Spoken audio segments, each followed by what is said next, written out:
Hello student. तो आज हम करने वाले हैं फिर से 200 क्वेश्चन सीरीज़ का पार्ट 5, जिसमें हम 200 से 250 तक के क्वेश्चन करेंगे। हमारा इस सीरीज़ में टारगेट है कि कम टाइम में ज़्यादा से ज़्यादा क्वेश्चन किए जाएं, इसीलिए हम डिटेल से ज़्यादा हम क्वेश्चनों पर फोकस करेंगे, उनके डिटेल में नहीं जाएंगे। यदि आपको डिटेल से स्टडी करना है तो आप प्ले लिस्ट में हमारी एक प्लेलिस्ट बनी हुई है कंप्लीट साइकोलॉजी की, उसको जाके ज्वाइन कर सकते हैं। सो बिना किसी देरी के लेट्स स्टार्ट। 201 number question. बालक का स्वास्थ्य शारीरिक विकास उसके सही विकास के लिए महत्वपूर्ण शर्त है। यह कथन असत्य है क्योंकि शारीरिक विकास किसी भी तरह से दूसरे क्षेत्र के विकास को प्रभावित नहीं करता। गलत हो सकता है क्योंकि शारीरिक विकास में भिन्नता होती है। सत्य है क्योंकि शारीरिक विकास क्रम में सबसे ऊपर होता है। सत्य है क्योंकि शारीरिक विकास दूसरे क्षेत्र के विकास से संबंध रखता है। ये कथन सत्य है क्योंकि ये दूसरे से संबंध रखता है, ये प्रभावित नहीं होता। ये वाला गलत है, तो डी ऑप्शन इसका आंसर होगा। निम्नलिखित में से कौन सा अवलोकन गार्डनर के बहुबुद्धि सिद्धांत का समर्थन करता है? नंबर 1, मस्तिष्क के एक भाग में हुई क्षति केवल एक योग्यता को प्रभावित करती है, नहीं कि संपूर्ण मस्तिष्क को। बुद्धि विश्लेषणात्मक, रचनात्मक एवं व्यवहारात्मक बुद्धियों के बीच अंतःक्रिया है। विभिन्न बुद्धियां अपने स्वरूप का पढ़ना क्रमात्मक है। अनुदेशों को तैयार करते समय शिक्षक को शैक्षणिक खोज के किसी विशिष्ट सिद्धांत का अनुपालन करना चाहिए। तो इसमें से जो ए ऑप्शन है वो सही है, क्योंकि बहुबुद्धि सिद्धांत के अनुसार अगर एक भाग में क्षति होती है तो वो अन्य मस्तिष्क या संपूर्ण मस्तिष्क को प्रभावित करती है। एक योग्यता को प्रभावित करती है, न कि संपूर्ण मस्तिष्क को प्रभावित नहीं करती, वो किसी एक ही योग्यता को प्रभावित करती है। मोहित को बच्चों को पढ़ाना पसंद है, इसलिए वह बीएड की प्रवेश परीक्षा में खूब परिश्रम तैयारी कर रहा है। यह किस प्रकार की अभिप्रेरणा है? आंतरिक रूप से, बाह्य रूप से अभिप्रेरित है, सक्रिय रूप से है या फिर बौद्धिक रूप से? तो ये प्रकार की अभिप्रेरणा क्या है? उसकी आंतरिक है, उसे पढ़ाना पसंद है, इसलिए वह बीएड परीक्षा की प्रवेश परीक्षा की तैयारी कर रहा है। नेक्स्ट क्वेश्चन, किस मनोवैज्ञानिक के अनुसार विकास एक सतत एवं धीमी प्रक्रिया है? कोल्सनिक, पियाजे, स्किनर या फिर हरलॉग? ये किसके अनुसार है? बीएफ स्किनर के अनुसार है। अधिगम सिद्धांत के संदर्भ में स्कैफोल्डिंग संकेत करता है, यानी स्कैफोल्डिंग क्या है अधिगम सिद्धांत में?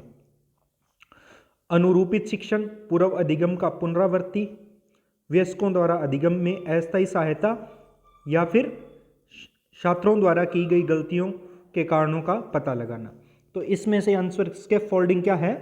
अधिगम में की गई जो अस्थायी सहायता है, थोड़ी सी सहायता है, उसको स्कैफोल्डिंग नाम दिया गया है। मूल्यांकन का मुख्य उद्देश्य होना चाहिए त्रुटियां निकालना, उपलब्धियां मापना, शिक्षार्थियों की त्रुटियां निकालना, उपलब्धियां मापना, यह निर्णय करना कि क्या विद्यार्थी को अगली कक्षा में पदोन्नत करना चाहिए, यानी अगली कक्षा में भेजना चाहिए, अधिगम की कमियों का पता लगाना तथा उन्हें दूर करना। तो मुख्य उद्देश्य क्या होना चाहिए? अधिगम की कमियों का पता लगाना और उन्हें दूर करना। नेक्स्ट क्वेश्चन, सतत एवं व्यापक मूल्यांकन के लिए सबसे उपयुक्त तार्किक आधार है? अधिगम में नंबर 1, अधिगम के एक से अधिक पहलुओं का आकलन करना, मूल्यांकन के अवसरों की अधिकतमीकरण, मानव व्यक्तित्व की समग्र प्रकृति, शिक्षकों पर बोझ बढ़ाना। तो इनमें से तार्किक आधार कौन सा हो सकता है सतत एवं व्यापक मूल्यांकन के लिए? तो क्या है? एक से अधिक पहलुओं का आंकलन करना, अधिगम के एक से अधिक पहलुओं का आंकलन करना। नेक्स्ट क्वेश्चन, व्यक्तित्व विकास की अवस्था है अधिगम एवं बुद्धि, व्यक्तिवृत्त अध्ययन, उपचारात्मक अध्ययन या फिर इनमें से कोई नहीं? तो व्यक्तित्व विकास की अवस्था क्या है? अधिगम एवं वृद्धि, बुद्धि नहीं है, वृद्धि है। एक अच्छा अध्यापक विद्यार्थियों के मध्य बढ़ावा देता है प्रतियोगिता की भावना को, सहयोग की भावना को, प्रतिद्वंद्विता की या फिर तटस्थ भावना को? तो सबको पाए ये क्या है? सहयोग की भावना को बढ़ावा देता है, प्रतियोगिता नहीं करवानी उनमें, मतलब प्रतियोगिता की भावना को बढ़ावा नहीं देना। 210 नंबर क्वेश्चन, आधुनिक शिक्षण अधिगम प्रक्रिया में शिक्षक की भूमिका क्या होती है? सीखने हेतु अच्छे सुलभकर्ता की, बच्चों को गणित विज्ञान और भाषा सिखाने की, बच्चों को मूल्यांकन आधारित शिक्षण देने की और मूल्य आधारित शिक्षण देने की, या फिर बच्चों को सभी कुछ पढ़ाने की, यानी सब कुछ पढ़ाने की। तो आधुनिक शिक्षण अधिगम प्रक्रिया में टीचर एक क्या है? फैसिलिटेटर है, यानी सीखने हेतु वो क्या करता है? एक सुलभकर्ता फैसिलिटेटर की भूमिका निभाता है। 211 नंबर क्वेश्चन, एक शिक्षिका अपनी कक्षा को प्रतिभाशाली बच्चों की योग्यता की उपलब्धि चाहती है। अपने उद्देश्य को प्राप्ति के लिए निम्नलिखित में से उसे क्या नहीं करना चाहिए? क्या नहीं करना चाहिए? विशेष ध्यान के लिए उन्हें समकक्षियों से अलग करना, उनकी सृजनात्मक को समृद्ध करने के लिए उन्हें चुनौती देना, गैर शैक्षणिक गतिविधियों में आनंद लेना सिखाना, तनाव को नियंत्रित करना सिखाना। तो क्या नहीं करना चाहिए? कि जो उसके सहपाठी है उससे अलग नहीं करना चाहिए विशेष ध्यान देने के लिए, यानी अलग लेके पढ़ाना, ऐसा नहीं करना चाहिए। विकास में वृद्धि का तात्पर्य क्या है? ज्ञान में वृद्धि, संवेग में वृद्धि, वजन में वृद्धि, आकार, सोच और समझ कौशलों में वृद्धि। तो वो क्या है? विकास में वृद्धि का तात्पर्य आकार, सोच और समझ कौशलों में वृद्धि। नेक्स्ट क्वेश्चन, मानव व्यक्ति परिणाम है पालन पोषण एवं शिक्षण का, आनुवंशिक एवं वातावरण की अंतःक्रिया का, केवल वातावरण, केवल आनुवंशिकता। तो क्या है इसमें? बी ऑप्शन, आनुवंशिकता और वातावरण। कक्षा में जो विद्यार्थी प्रश्न पूछते हैं उन्हें क्या करना चाहिए उनके साथ? यानी कक्षा के बाद शिक्षक से मिलने की सलाह दी जाए, कक्षा चर्चा में भाग लेने के लिए प्रोत्साहित करना चाहिए, लगातार प्रश्न पूछने के लिए प्रोत्साहित करना चाहिए, स्वतंत्र रूप से उत्तर ढूंढने के लिए प्रोत्साहित करना चाहिए। तो उन्हें नीचे के जो 3 ऑप्शन है वो ठीक है कि हाँ उन्हें प्रोत्साहन देना चाहिए, उत्तर ढूंढने के लिए भी प्रोत्साहन करना चाहिए, लगातार प्रश्न पूछने के लिए भी प्रोत्साहन करना चाहिए और कक्षा में की चर्चा में भाग लेने के लिए प्रोत्साहन। तो प्रश्न पूछते हैं, भाग लेने के लिए प्रोत्साहन ठीक है, लेकिन ये इस क्वेश्चन का आंसर नहीं हो सकता। तो ये जो नीचे के दोनों हैं वो ज़्यादा सही है, लेकिन लगातार कोई प्रश्न पूछने के लिए प्रोत्साहन करना चाहिए, ये इसका आंसर होगा।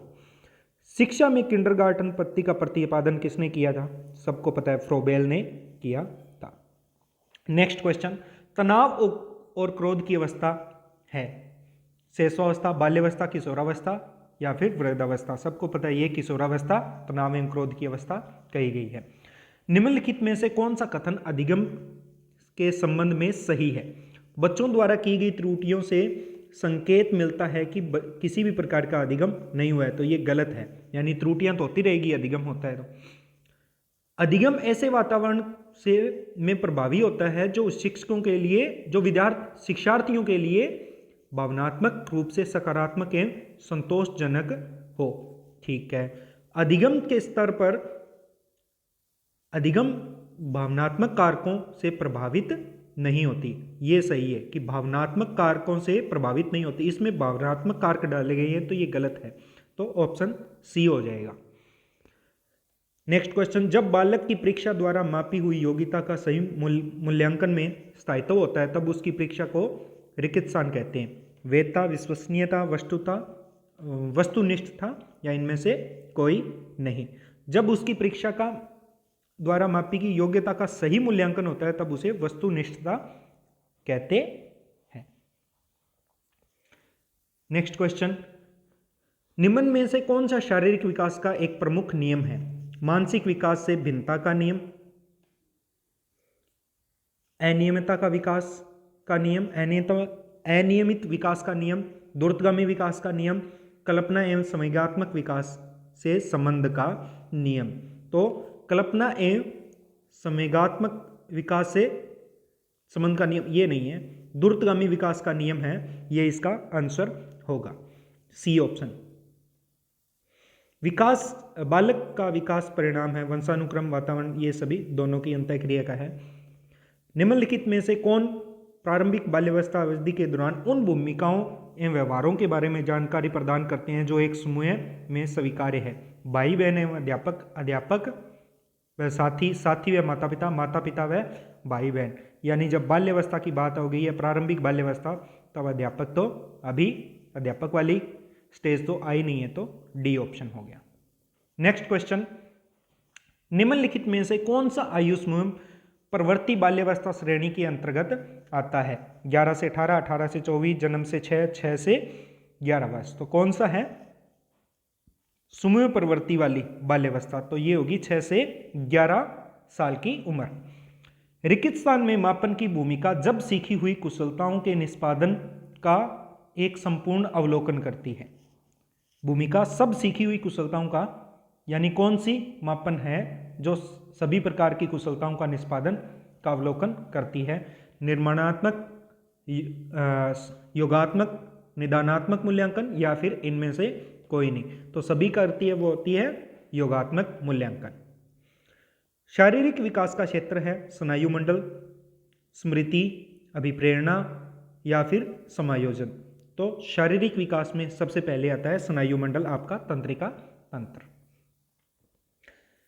एक बालक का बौद्धिक विकास अनुकूलन एवं रिकित्स्थान से संबंधित है, अभिज्ञान से, मानसिक निरूपण से, समझौते से या फिर समायोजन से। तो इसमें क्या है? अनुकूलन एवं और समझौता से संबंधित है। अपनी कक्षा के एक विद्यार्थी की प्रवृत्ति को यदि शिक्षक बदलना चाहता है तो उसे क्या करना चाहिए? विद्यार्थी के साथ कड़ाई से पेश आना चाहिए, ऐसा तो कभी नहीं किया जा सकता। कक्षा के अन्य विद्यार्थियों को उससे नए जानने योग्य दूरी बनाए के लिए कहना चाहिए, ऐसा भी नहीं किया जा सकता। उसके समूह से किसी सदस्य की प्रवृत्ति बदलनी होगी, उसके समूह के सभी सदस्यों की प्रवृत्ति बदलनी होगी, विद्यार्थी को पढ़ने के प्रेरित करना होगा। तो इसका आंसर क्या होगा?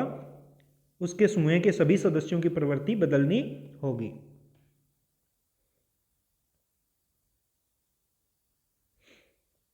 भाटिया बैटरी का प्रयोग निम्न में से किसके परीक्षण हेतु किया जाता है? व्यक्तित्व के परीक्षण के लिए भाटिया बैटरी का प्रयोग किया जाता है या फिर बुद्धि?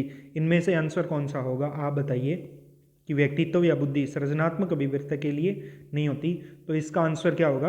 बुद्धि परीक्षण के लिए किया जाता है भाटिया बैटरी का प्रयोग, व्यक्तित्व के लिए नहीं किया जाता, बुद्धि परीक्षणों के लिए किया जाता है। नेक्स्ट क्वेश्चन,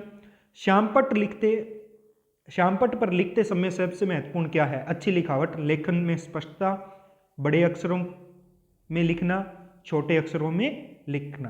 तो बड़े अक्षरों छोटे अक्षरों में लिखना ये सबसे इंपॉर्टेंट नहीं है, या तो अच्छी लिखावट और लेखन स्पष्टता में, इनमें अंतर, इनमें सबसे महत्वपूर्ण क्या होगा ये बताइए। तो इनमें सबसे महत्वपूर्ण क्या है? लेखन में स्पष्टता हो सकती है, उसके बाद में अच्छी लिखावट आती है। बुद्धि लब्धि के संबंध में क्या सत्य है? बौद्धिक आयु के व्युत्क्रमानुपाती संबंध है ये, कालानुक्रमिक आयु के प्रत्यक्ष संबंधित है, कालानुक्रमिक आयु के व्युत्क्रमानुपाती है, बौद्धिक एवं कालानुक्रमिक आयु दोनों के प्रत्यक्ष संबंधित है। तो बुद्धि किससे है? जो बौद्धिक आयु है उससे प्रत्यक्ष संबंधित है और कालानुक्रमित से व्युत्क्रमानुपाती संबंधित है। तो सी ऑप्शन ही एक सही है। बुद्धि का तरल मोज़ेक मॉडल किसने दिया था? ये कैटल ने दिया था। नेक्स्ट क्वेश्चन 231, रिकित्स्थान संबंध प्रतिक्रिया सिद्धांत में पावलोव ने प्रयोग किया था। किस पे किया था? प्रतिक्रिया सिद्धांत पे। तो वो कुत्ते पर प्रयोग किया था पावलोव ने, सबको पता है। शरीर के आकार में वृद्धि होती है क्योंकि शरीर एक और गत्यात्मक विकास, संवेगात्मक विकास, संज्ञानात्मक विकास, नैतिक विकास, शारीरिक और गत्यात्मक विकास के कारण वृद्धि होती है। ग्रेड अंकों से कैसे अलग है? यह प्रश्न निम्न में से किस प्रकार के प्रश्नों से संबंध रखता है? विश्लेषणात्मक, मुक्त अंत, समस्या प्रधान, समस्या समाधान और या फिर अपसारी। तो ये विश्लेषणात्मक प्रकार का प्रश्न है। नेक्स्ट क्वेश्चन, निम्नलिखित में से कौन सा प्रतिभाशाली छात्र के लिए उचित प्रदत्त कार्य है? प्रदत्त कार्य कौन सा है जो प्रतिभाशाली के लिए सबसे सही है? अन्य छात्रों से तुलना में समान परंतु अधिक अभ्यास, उसकी शक्ति का सही दिशा देने तथा तथा उसे व्यस्त रखने के लिए अपने साथी छात्रों को पढ़ाने के लिए कहना, ये भी ठीक है। विभिन्न विषयों पर आधारित विज्ञान की नई आदर्शात्मक पुस्तक का निर्माण करना, पूरी कक्षा से पहले उसे अपने पाठ्य पुस्तक शीघ्र समाप्त करने देना, नहीं ऐसा नहीं हो सकता। तो इसका आंसर सही सबसे कौन सा है, बी ऑप्शन। विकास की प्रक्रिया के 4 बुनियादी तत्वों की पहचान की गई है, किसके द्वारा की गई है, विकास की प्रक्रिया में 4 बुनियादी, वो है पियाजे के द्वारा। पियाजे के संज्ञानात्मक विकास के अनुसार जो संवेदी प्रक्रियात्मक अवस्था है वो कौन सी होती है, जन्म से 2 वर्ष तक की होती है। नेक्स्ट क्वेश्चन, पुनरावृत्ति के सिद्धांत किसने दिया था, किस प्रसिद्ध मनोविज्ञानी ने दिया था, तो इनमें से सही आंसर कौन सा है, स्टैनले हॉल। अधिगम से संबंधित बहुप्रतिक्रियात्मक का नियम किस श्रेणी का नियम है, मुख्य गौण दोनों प्रकार का या फिर इनमें से कोई नहीं। जो बहुप्रक्रियात्मक नियम है वो क्या है, गौण नियम है। निम्नलिखित में से कौन सी अधिगम की विधि है, छुपकर सीखना, सुनकर सीखना, करके सीखना, उपरोक्त सभी। तो ये अधिगम की विधि तो सभी हैं, लेकिन अगर पूछ लिया जाए कि सबसे अच्छी विधि कौन सी है तो वो कौन सी है, करके सीखना। लेकिन इसमें क्या है, सभी अधिगम की विधियां हैं।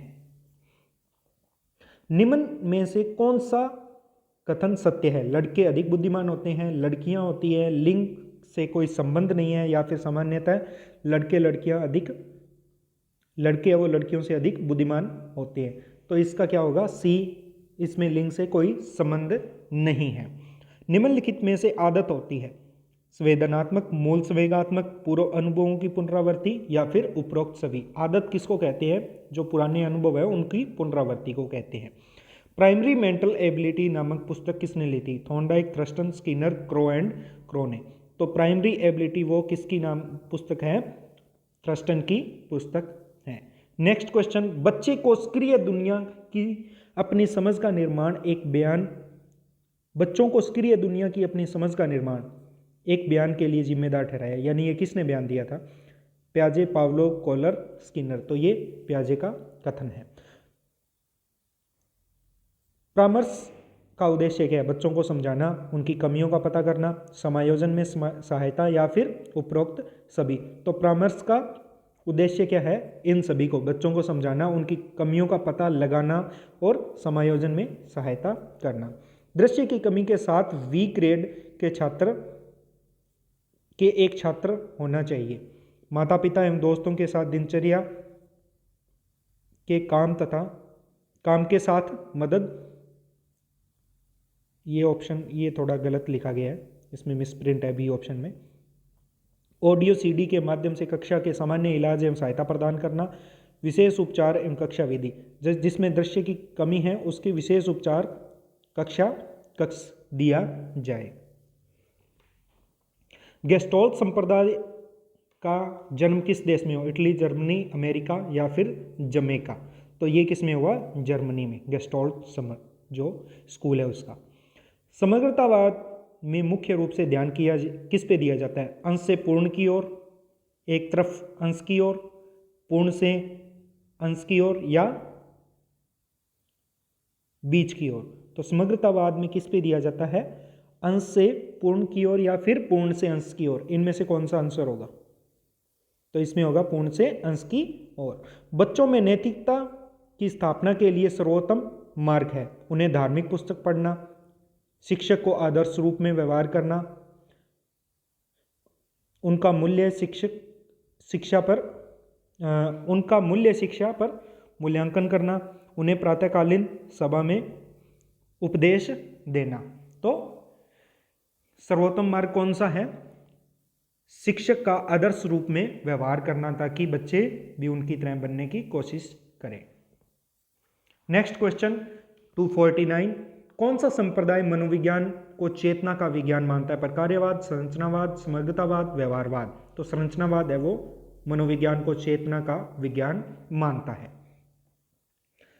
निम्नलिखित में से जे.बी. वॉटसन ने मनोविज्ञानी के किस संप्रदाय मन रहित मनोविज्ञान की संज्ञा दी। तो जे.बी. वॉटसन किससे संबंधित है, संरचनावाद, प्रकार्यवाद, व्यवहारवाद या फिर समग्रतावाद। सबको पता है ये व्यवहारवाद से संबंधित है। ये थे आज के 50 क्वेश्चन। आई होप आपको समझ में आया होगा। अगर किसी क्वेश्चन में डाउट हो तो आप नीचे कमेंट करके पूछ सकते हैं। मिलते हैं नेक्स्ट वीडियो में जल्द ही, तब तक के लिए स्टे ट्यून्ड।